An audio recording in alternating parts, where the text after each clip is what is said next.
नमस्कार, आप देख रहे हैं नवदीप टुडे न्यूज़ और मैं हूं आपके साथ शाया परवीन। दिल्ली में सरकारी पार्कों पर कब्जा करना आम बात हो गई है। जिसको भी देखो वह सरकारी पार्कों पर कब्जा करके अपनी दुकान चला रहा है, जिससे निगम प्रशासन पर बड़े सवाल खड़े हो रहे हैं। क्योंकि दिल्ली में जिन पार्कों पर कब्जा हुआ है वो सभी दिल्ली नगर निगम के हैं, जिससे देखकर लग रहा है कि ये सारा काम निगम प्रशासन की मिली भगत से हो रही है। इसी पर देखिए हमारी एक खास रिपोर्ट।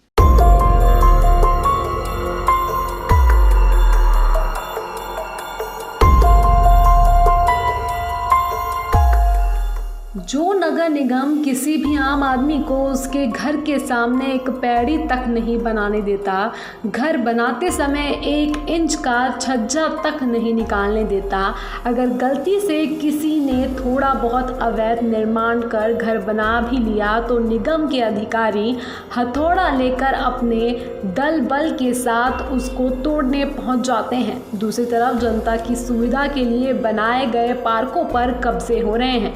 क्या निगम प्रशासन को ये सब दिखाई नहीं दे रहा है? इससे साफ नजर आ रहा है कि निगम प्रशासन में भ्रष्टाचार की जड़ें कितनी मजबूत हैं। निजी स्वार्थ की पूर्ति करने के लिए निगम के अधिकारियों ने अपनी आंखों पर लालच की पट्टी बांध ली है। तभी तो दिल्ली नगर निगम के पार्कों पर कब्जा करके भूमाफिया, पार्किंग माफिया, ट्रस्ट माफिया अपनी दुकानें चला रहे हैं। इतना ही नहीं, सरकारी पार्कों पर कब्जा करने का एक और अनोखा तरीका अपना लिया गया है, जिस पर कार्रवाई करने के खिलाफ प्रशासन की तरफ से धर्म और आस्था का हवाला दिया जाता है। क्योंकि धर्म के नाम पर मंदिर मस्जिद बनाकर सरकारी पार्कों पर कब्जे किए जा रहे हैं। ऐसा ही एक ट्रस्ट के द्वारा पार्क पर कब्जा करने का मामला सामने आया है।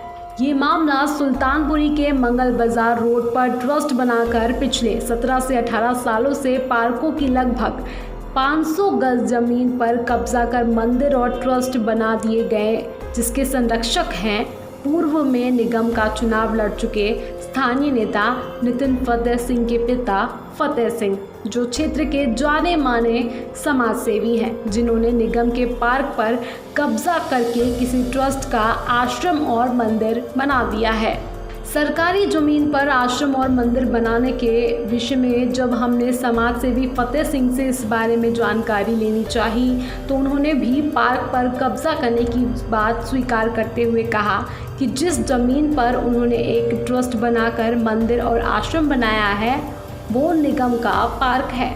अब देखने वाली बात यह है कि निगम के पार्कों पर कब्जा करने का कौन सा लैंड फंड होता है, ये जांच का विषय है। क्योंकि अगर सरकारी पार्कों पर कब्जा करके इसी तरह लैंड फंड जमा करने का कोई प्रावधान होता तो आज दिल्ली में जनता को खुली हवा में सांस लेने के लिए भी कब्जाधारियों को फंड देना पड़ेगा। Special desk, Navdeep today news, Delhi.